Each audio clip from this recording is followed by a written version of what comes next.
What's going on, YouTube? SoCal Actual here. Happy Friday, everyone. Hope everyone had a really good week. Hope all your, your work aspirations came true and you had good dreams. And when you went to go purchase that ammo, it didn't sell out. And if you're in California, hopefully you were able to pre-order whatever roster additions that recently came out in a couple of months, or if you went to Turner's, there was actually no line. I hope all that good stuff happened for you. So in this video, we're gonna get into a little bit more of my my rifle collection here. Get my notes. I always gotta have my notes. Don't judge me. So this is I think we're gonna title this something along the lines of like my first AR-15. In all reality, this right here is not my first AR-15. It's actually my second one, but I don't have the first one anymore. I ended up kind of breaking the parts down, splitting it up and selling it because I just had a ton of issues with it. So I'm gonna count this as my first AR because this one actually works with no issues as far as I know. At least every time I've taken it to the range, it's been running like a champion. So let's get into it. First and foremost, let's go ahead and clear this. Again, I am running my favorite California compliant maglock setup. I have the AR Maglock Kingpin here, and I have the Hogue Freedom Fighter kit installed. So there's nothing on the external portion of it, but we gotta break that in half, pop that out. See that? That's empty. Close that back. That's empty. Nothing going on but the rent. All right, there we go. So that's clear first off. So what do we got here? So first thing about all my AR-15s, I don't have any that I purchased complete builds. I don't have any that I walked into the store, saw an AR-15, I was like, cool, I want that one, and we bought it. All the ones I've gotten have at least the most, honestly, out of all of the ones I've purchased, this one has probably been the most like it was kind of like the easiest one because the upper was purchased as a one unit. Like, so the upper came complete with the barrel, had a bolt carrier group, had a charging handle, all that stuff, everything was there. So the only thing I added was the lower. So I went with, on this one, the Aero Precision M4 enhanced lower. And these are pretty cool lowers. They're, if you're a clone guy and you're trying to clone like Global War and Terror stuff or older stuff, you're probably not going to like these lowers. But if you don't care about building clones, you're going to love them because they're a little bit easier to work with. You have a let's get this up to the camera here. Here you have an already integrated trigger guard here, so you don't got to worry about installing that. And the other thing with these is the camera is definitely not going to get it, but right here where you have your usually you'll have a pin that keeps the bolt release in there. That actually is like a screw with like a hex head. So you just screw it in there. So it's way easier to keep that in there rather than having to pin something or to pin it and then like drive it in with a pin set and potentially scratching your receiver, even though that's really easy to avoid. All you got to do is just put some tape down right there where you're driving that pin in. So at that time, I actually didn't know. I didn't know that was when I went to go purchase the lower. It was like the first time, like the second time I got a lower. So I didn't really know that those were the enhancements. They were just like the only one in stock. And I actually got this at Burbank Ammo and Guns out in Burbank, which is a really cool shop if you guys haven't been there. One of these days I'm gonna do like a kind of overview on all of the Southern California gun stores I've been to. I'm not gonna like rank them from like best to worst. I've had various experiences, but Burbank Guns and Ammo, or Ammo and Guns, whatever the name is, I always had a really good time there. I mean, some of the waiting has been pretty bad, but they're a smaller shop as far as like the square feet, and so there's always a lot of people in there, and I've kind of had to wait, and I've kind of had like some pretty sucky stuff with like driving up there like 45 minutes to get there, and them not letting me in to actually get my receiver because it's like after some window. But I'm not gonna blame them for that. It was on their website, I just didn't read it. Yeah, so I picked it up there, no problem. 10-day waiting period and all that stuff. The price was whatever, At that time, I got this during the pandemic, so they were like the only thing smoking. So I paid what I paid. I definitely overpaid for just the lower, and it was a stripped lower too. So everything was stripped. But overall, really good experience with them. I would recommend them if you're in the Burbank area. So I don't know. Do we tip the butt? I don't know. Sure. So actually, let's start with the upper. We're not going to do a Grand Thumb style. We're going to start with the upper. This is going to be the most controversial thing with this AR-15. This complete upper is a BCA. This is a Bear Creek Arsenal or Bear Creek Armory. I think it's Arsenal upper receiver. This is an 223 Wild. If you don't know, 223 Wild was that chambering was made so that you could safely shoot like a lot of different loads of 223 and 5.56 without any of the issues that you sometimes get running them in each other. If you want some more information on that, consult your Googles. I am not a ballistics expert, so I don't want to give anybody any misinformation. I'm just kind of going off of what I think is correct. If it's wrong, once again, go to the comments and tell me I'm an idiot. So Bear Creek, they are probably the most hated, if not one of the most hated firearms companies when it comes to like AR-15s. There's countless, things about them having problems, and I think their shop got raided one time for having like illegal, aliens working there building these things.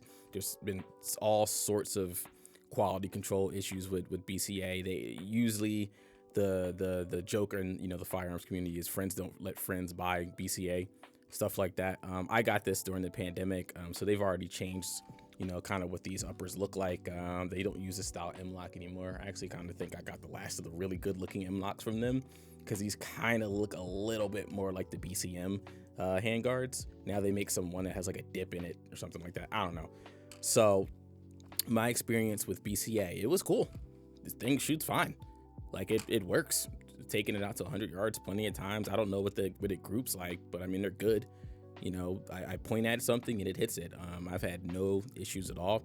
I did swap the bolt carrier I got when it came here, because the staking was left a little bit to be desired. And, reading everything I read, people were saying, like, if anything, at least swap the BCG if you're going to get a Bear Creek. So that's what I did. And I put that BCG in another rifle, and that rifle works fine. I got just a typical mil-spec one in this one. So that was cool. Yeah, so getting that out of the way, I've had no issues with it.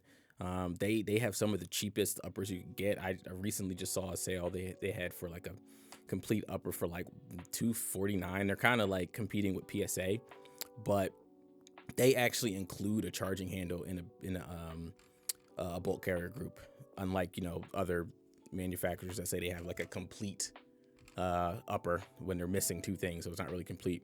So your mileage may vary. I'm not a shill for BCA. They're not paying me.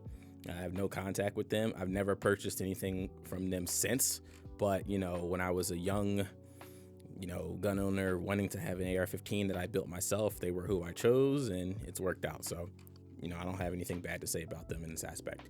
All right, so for the muzzle, we got just a regular bird cage that came with that. No issues there. The light I have a Streamlight Pro Tac on here. Great light. Let me flash it a couple times. Boop, boop, boop, boop, boop. Yeah, great light. Works every time I press it. Came with a pressure switch. I love these things. If you're not a huge, if you're not really big on buying the most expensive stuff, and you don't really care about the Surefires and the mod lights and the Ariskas and all that stuff, Streamlights are great lights, man. I think this thing was like $112. It's amazing. The pressure switch is cool. The permanent leg switch right here is great. I love it. Love this thing. I have some Slate Black Industries grips for the M-LOK. Kind of just add a little flair to it when I'm gripping here. When I'm doing my gripping here, makes it feel a bit better. Regular. This is a Magpul MVG, just vertical grip that directly attaches to the M-LOK rail. Never really thought about changing that out. That works pretty fine. As far as the sights, I got the M-Buses here. You already know, or the M-Bussy as they like to say it on gaffs. I might get demonetized for saying that, but it's all right. Yeah, the flip ups, they're cool. Like them. They're only backup, so I don't even think I have these cited in. I probably shouldn't have said that. I probably should actually go cite these in, but whatever. As soon as I built this, I threw a Holosun on it, so I wasn't even really worrying about the backups too much. Going closer to the upper here, I got a Holosun. This is a 503 CU. Love this thing. I got it on the Daniel Defense micro mount. Works great. I will say, man, shooting, the range I go to is you can shoot up to like 600 yards. So I regularly take these out to 100 with the dot. It's not fun not being able to see what you're shooting at. So I might actually get a magnifier for this. I don't know. I have a Radiant Raptor back here for the charging handle, just the normal one. I didn't need like the suppressed one or anything like that. And the stock is actually, it looks like a normal SOPMOD stock, but it's not like a, who makes those now? Is it Bravo, I think, makes those? I can't think of the company that makes these. I think it's B5 Systems, I think. But this one is like a kind of like a clone one made by, I think it's JE Tools or something like that. JT Tools, Machine Tools, something Tools or something like that. It was like $50. JE, that's what it is. Yeah, JE Tools. And it's just a regular kind of SOPMOD style stock. I love these stocks. I always refer to them as Crane stocks because they were from that, I think they were developed by NWS Crane during that like whole, SOPMOD situation. They were developing stuff for the AR platform for special forces and stuff like that. But these have always been my favorite stocks. They feel really good. Apparently these aren't really good with a bipod because I forgot something goes on like when you have these with a bipod because of how big this this button is to move it back. You might hit it or something like that when it recoils. I don't know. I watched it in the video. I could have made all that stuff up. I'm not certain. Yeah, so put that on there. Magpul. I think this is a K2. Maybe it's just an MOE. I can never tell the difference, but I think it's an MOE. Grip. But yeah, so this is I don't take this out too often just because I kind of have a couple other choices that are a little bit more fun to shoot. This has a carbon length. Oh, sorry, moving my mic. Whoops. This has a carbon length gas system, which is not fun to shoot, especially when I'm used to shooting mid length and rifle length gas systems. Like it's not smooth. It's understandable, but it's not smooth. So this isn't like my favorite, AR-15 to shoot at all. But it does hold a special place in my heart simply because it is like one of my first ever I built it up AR-15s. Yeah. So let me look at my notes. What else we got? Okay, so a little bit about price to build something like this. I mean, of course, you can go out there. You can get like a Smith & Wesson M&P maybe for like $600-700 your first AR. When I was early into building ARs, I always kind of had a vision for what I wanted to make. But then on top of the vision, I wanted to figure out how I could kind of like save money and be cheap because, things are expensive. So, my first ever AR was kind of like a SOPMOD Block 1 clone. And, that's an expensive gun to build. It's not too expensive, but it can get up there if you're really trying to get super clone correct. And I'm never 100% clone correct. I try to go for the overall look. But with this one, I was really happy with this because it was just an M-LOK AR. So I didn't have any rules. I didn't have anything I was trying to build it off of. I could put whatever parts on it and not feel bad. No clone or shame or anything like that. So I just, pretty much stuck to buying stuff, either super discounted stuff from like gun deals, the Reddit, or I found stuff on gaffs like this. The stock came from a store. The regular stuff came from stores. The 503 I got secondhand. The M-Bus I got secondhand. The grip was new. The flashlight was new. These were new. Yeah, so I tried to kind of budget this as best as I could, and I'm pretty sure I kind of got this under, all said and done, maybe under 900, I think, with everything. So I definitely, saved a bunch. And like I said, I got this during the pandemic. So you got to understand, during that time, things were extremely expensive for AR-15s, like ridiculously expensive for just general parts. Like a lower receiver was floating 100 plus easily for your basic. I remember I saw like people selling Anderson lower receivers, which regularly go on sale now for like $40. They were up in like the 99 to 110 range for your basic Pony Anderson lower receiver that's stripped. So it was a crazy time back then. That was probably the worst time you could possibly get into firearms. You know, if you're a little bit older, you would probably disagree and say like when the assault weapon ban was, that was probably worse. But I wasn't around into firearms during that time. I was young. But as far as like recent times, the pandemic was bad. But because I'm stupid, I got into them heavy during the pandemic because I'm a sucker for paint. So yeah, just wanted to kind of do a little bit of a video to kind of, you know, show off this one here. Let me get some better like beauty shots here. Yeah, I'm gonna hold it all awkward like that. Yeah, just your kind of standard AR-15. Nothing too crazy. Nothing too like, you know, nothing too out of the ordinary. Hopefully the camera can get that. Yeah, it's fun. Yeah. So I think next time we'll I'm trying to think if I want to, like, as far as like introducing my collection, if I want to do like a rifle and a pistol and a rifle and a pistol. I don't know. We'll see. We'll see what comes up next, and maybe I'll try to get that video out a little bit sooner. I've been kind of uploading like every Thursday or Friday, but I do want to kind of increase that. But you know, I work a normal 9 to 5 and have other things going on, so I can't upload as much as I want. But when I can, you know, I will. Small channel news too. I know, you know, this is my first ever YouTube channel where I've, you know, posted videos and things like that. So I got 30 subscribers.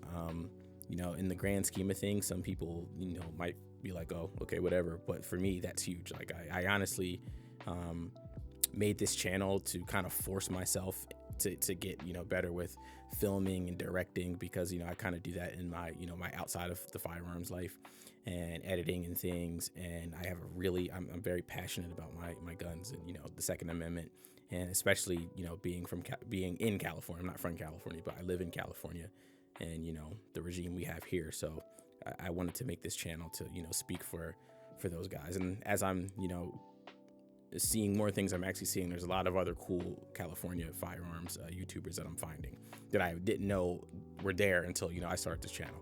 But I do want to, you know, say shout out to those 30 subscribers. That's really huge. Like, that's 30 people I get to, you know, share gun content with and talk to, and, you know, that's way more than what I have in real life to actually, you know, share all this content with. So thank you so much for watching these videos and, you know, liking them, and feel free to, you know, comment and, you know, have any conversation you might want to have. I'm always open to it. I love talking about this stuff. I can do it all day. So, you know, just another thank you to everybody who subscribed to the channel. More content on the way. I'm gonna try to, you know, make sure I'm sprinkling in some more educational things, like the first video I did, or that one video I did with the, you know, the roster stuff. I'm thinking, you know, maybe some videos showcasing like some options or some things. Maybe not so much just, hey, here's a gun on the table, look at it. But who knows? Maybe not. Maybe I'll just keep doing this because I kind of use these as a little bit of a mental break from reality, and I get to actually just talk about the stuff I really like to talk about. So we'll see how that goes. But yeah, until next time, I appreciate all of you guys. This is SoCal Actual, and I hope you guys have a great weekend. Thank you.